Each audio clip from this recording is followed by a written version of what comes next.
You mentioned bilocation. So Yes. remote viewing, is that essentially a kind of bilocation?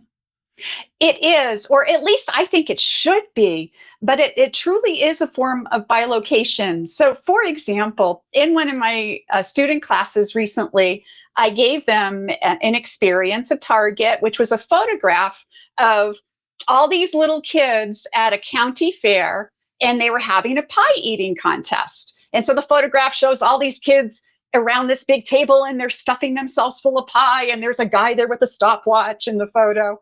And one of my students literally felt so sick while she was remote viewing this, she sincerely thought that she was going to vomit because she became part of the scene. It was like all that pie was going into her and it was making her feel upset.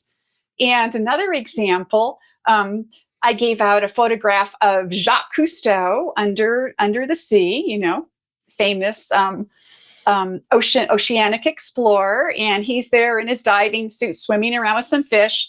And one of my students was sitting down, and I was watching her because she started swaying back and forth like this. And I thought maybe she wasn't feeling well. And I went over to her. I said, "Are you okay?" And she's like, "No, I'm underwater."